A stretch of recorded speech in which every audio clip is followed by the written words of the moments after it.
Estudio bíblico de 1 Timoteo capítulo 2, versículos 6 al 15. En nuestro estudio de hoy, continuamos en la primera epístola del apóstol Pablo a Timoteo, y volvemos al capítulo 2 que comenzamos con el versículo 6 que dice así: el cual se dio a sí mismo en rescate por todos, de lo cual se dio testimonio a su debido tiempo.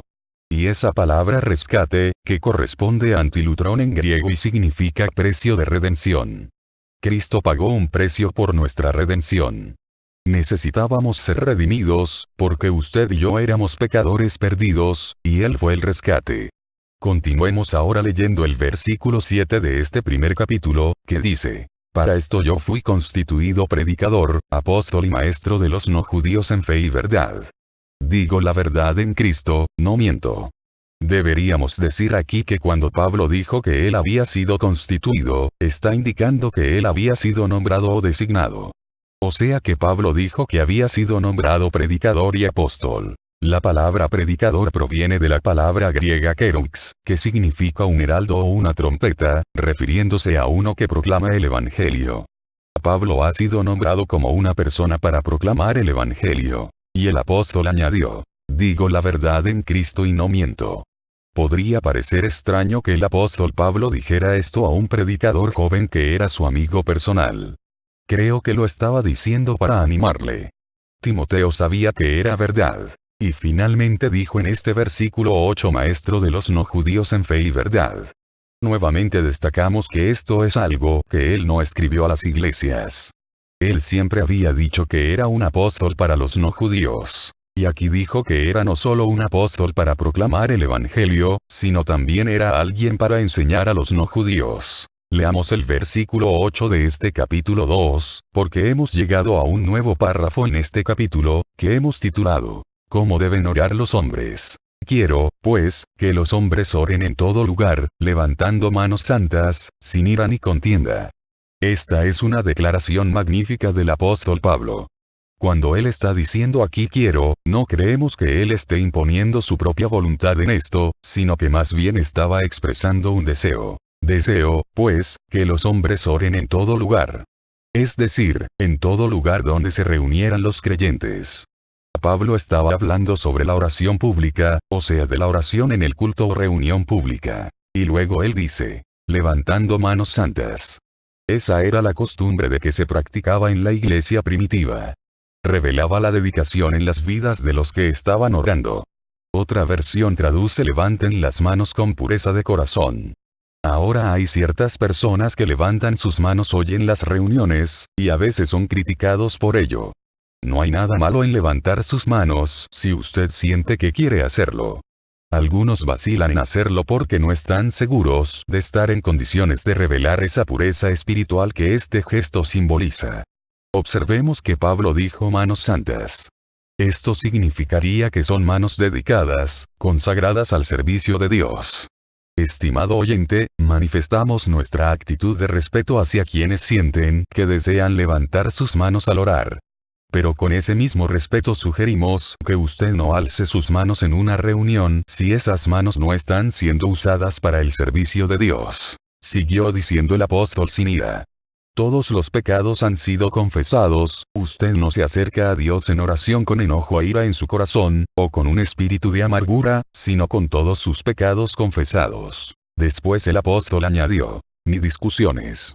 Los que van a orar deben gozar de relaciones sanas, no caracterizadas por el enojo o las disensiones. Las relaciones rotas entre creyentes afectan a su capacidad para orar. Y ese estado de crispación afecta a la fe. ¿Acaso dudan los hermanos que Dios puede recomponer y restaurar las relaciones rotas o la situación de los creyentes distanciados? Recordemos lo que el escritor del libro a los Hebreos dijo en el capítulo 11, versículo 6. Pero sin fe es imposible agradar a Dios. Porque es necesario que el que se acerca a Dios crea que Él existe y que recompensa a los que lo buscan. Cuando nos acercamos a Dios en oración, debemos venir con fe. Una de las razones por las que algunas reuniones de oración no tienen mucha asistencia de personas, es que a la gente le falta fe. Los creyentes no creen que Dios vaya a escuchar y contestar la oración. No queremos ser irreverentes, pero algunas veces, al observar algunas reuniones de oración, y lo decimos con todo respeto, creemos que el Señor quizás esté bostezando, ya que las oraciones son tan aburridas. Resumiendo, la reunión de oración debería ser hecha en las reuniones públicas por aquellos que han confesado sus pecados, que acuden a la misma sin amargura en sus corazones ni disensiones, y que vienen con fe, creyendo que Dios oirá y contestará. Esa es la clase de oración que convertirá a la reunión de oración en lo que debe ser. Ahora, llegamos a un nuevo párrafo en el que se nos explica cómo deben orar las mujeres. Pablo expuso la forma en que los hombres deberían orar y a continuación explicaría cómo deberían orar las mujeres. Este pasaje también trata el tema de la forma de vestir de la mujer y de su posición en la iglesia local. Vivimos en tiempos en los que existen dos posiciones extremas relacionadas con la posición que las mujeres deberían ocupar en la iglesia local y visible. Ambas posiciones usan este pasaje de la Biblia para apoyar sus puntos de vista. Una posición permite a las mujeres ocupar un lugar de importancia, dirección o liderazgo en todas las reuniones públicas. Esas iglesias tienen mujeres predicadoras, directoras de coro y cargos oficiales. No se les niega ninguna posición y, como resultado, las mujeres son no solo importantes, pero también las vemos convertirse en un elemento dominante en la iglesia. La otra posición extrema en este tema es adoptada por aquellos que no permiten a las mujeres ocupar ningún lugar en absoluto en sus reuniones públicas. En sus reuniones, usted nunca oirá la voz de una mujer en público. Algunos hemos desarrollado algún ministerio de ayuda en plan de visita entre estas comunidades, y hemos comprobado que es evidente que desplazan a las mujeres a un segundo plano, en la sombra, donde pasan desapercibidas. Nos tememos que en esos ambientes los creyentes pierden mucho talento, y que las mujeres podrían aportar una valiosa contribución, si se las permitiera hacerlo. Las iglesias pierden algo cuando no utilizan el talento de sus mujeres. Dios puede usarlas y las utilizará en su obra. La confusión que existe alrededor de este asunto más bien práctico ha surgido porque algunos han entendido mal este pasaje de la Biblia y también por la falta de conocimiento del mundo romano de los días de Pablo. En primer lugar, dejemos bien establecido que Dios ha usado a mujeres. En la palabra de Dios vemos a Débora, la reina Esther, Ruth y otras. En la historia de la iglesia encontramos mujeres como Mary Fletcher y Priscilla Burney. Hay multitudes de mujeres a quienes Dios ha usado de una forma extraordinaria. Sin embargo, en el Imperio Romano, el principio femenino era una parte de todas las religiones paganas, y las mujeres ocupaban en ese sistema un lugar importante. La adoración a Afrodita en Corinto probablemente era una de las más inmorales, en la cual la prostitución había sido convertida en una religión. Las 1000 vírgenes vestales que se encontraban en el templo de Afrodita en la parte más alta de la Acrópolis, allí en Corinto, no eran otra cosa que prostitutas. Se caracterizaban por usar el cabello muy despeinado. La razón por la cual Dios dijo que las mujeres debían llevar la cabeza cubierta era para evitar que las asociaran en absoluto con religiones como esta. También en Efeso, donde Timoteo se encontraba en este momento del relato, las mujeres ocupaban una posición muy importante en la adoración del templo de Diana. En todas las religiones de misterios había sacerdotisas. Fue a causa de estas prácticas paganas que Pablo estaba enfatizando en este pasaje que este asunto de la apariencia que provocara atracción sexual debía desvincularse totalmente de la oración pública en las reuniones de las iglesias cristianas. Tenemos que aproximarnos a este pasaje recordando estos factores del contexto social pagano que presionaba a los creyentes de esa ciudad. Continuemos leyendo los versículos 9 y 10 de este primer capítulo de Timoteo. Asimismo, que las mujeres se atavíen de ropa decorosa, con pudor y modestia. No con peinado ostentoso, ni oro ni perlas ni vestidos costosos. Aquí se comenzó diciendo, asimismo. Pablo había dicho cómo los hombres tenían que orar en público y a continuación explicó cómo tenían que orar las mujeres. Observemos que dijo que las mujeres tenían que orar. Esa no era la cuestión, pero él les estaba diciendo la manera en la que tenían que orar en público. Su énfasis recaería en el adorno interior antes que en el exterior.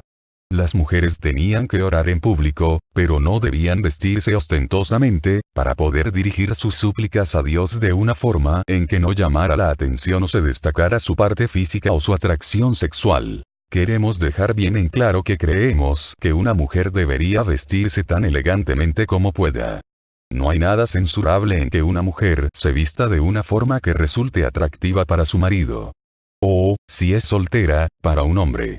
Y en tiempos en que se realza el aspecto físico hasta la exageración, como un esfuerzo para lograr atraer la mirada del sexo opuesto, la experiencia muestra que cuando un hombre se enamora de una mujer, la ve como una mujer hermosa, como la más atractiva de todas, como la más interesante. Hay un atractivo en la personalidad, en el carácter, en la parte interior, que no recibe la atención de los medios de difusión en fotografías que pretenden ser espectaculares, pero que impactan realmente el corazón de los hombres. Y pensamos que las mujeres deben vestirse de una manera muy atractiva, es decir, lo mejor que puedan. Pero a la hora de presentarse ante Dios en oración, el adorno exterior pierde su importancia, y lo fundamental es el adorno interior. Cuando una mujer va a participar en la reunión pública de la iglesia como, por ejemplo, cantando, hablar, o cualquier otra actividad, debería recordar que su atractivo no debería estar basado en lo exterior. Ella tendría que procurar agradar a Dios y nunca lo podría hacer en base a un atractivo meramente exterior. Esta actitud está en marcado contraste con las religiones paganas del mundo romano, y Pablo estaba recalcando que este énfasis en el aspecto físico no formara parte de las reuniones públicas de las iglesias cristianas. Ahora, en los versículos 11 y 12 dijo Pablo: la mujer aprenda en silencio, con toda sujeción. No permito a la mujer enseñar, ni ejercer dominio sobre el hombre, sino estar en silencio. Estos versículos tienen que ver con el aprendizaje y la enseñanza de la doctrina. Recordemos que las mujeres dirigían las religiones de misterios en los días de Pablo, y esas religiones organizaban orgías sexuales. Pablo aquí estaba advirtiendo a las mujeres que no hablaran en público basando su atractivo en resaltar su belleza física. En línea con la situación del lugar de la mujer en el paganismo de aquella sociedad, se ha interpretado que 1 Corintios 14:34 prohibía a la mujer hablar en lenguas. Continuemos leyendo los versículos 13 al 15 de este segundo capítulo de 1 Timoteo. Pues Adán fue formado primero, después Eva. Y Adán no fue engañado, sino que la mujer, siendo engañada, incurrió en transgresión. Pero se salvará engendrando hijos, si permanece en fe, amor y santificación, con modestia.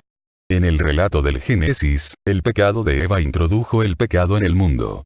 Ahora, cada vez que una mujer da a luz un hijo, trae un pecador al mundo. Es todo lo que puede traer a este mundo. Pero la Virgen María trajo al Señor Jesús, el Salvador, al mundo. Así que, ¿cómo se salvarán las mujeres? Por medio de la maternidad, porque María trajo el Salvador al mundo. Nadie debería decir jamás que la mujer trajo el pecado al mundo, a menos que estuviera dispuesto a añadir que la mujer también trajo el Salvador al mundo. Estimado oyente, ningún hombre proveyó un Salvador. Lo hizo una mujer. Sin embargo, cada mujer individualmente se salva por la fe, de la misma manera en que cada hombre se salva, también por la fe. Por hoy, vamos a detenernos aquí, amigo oyente, y Dios mediante, en nuestro próximo estudio, entraremos a considerar el capítulo 3, de esta primera epístola a Timoteo, y esperamos que usted nos acompañe, mientras continuamos nuestro viaje por esta epístola pastoral. Le aconsejamos mientras tanto, que usted lea el capítulo 3, de esta epístola, para poder familiarizarse con su contenido.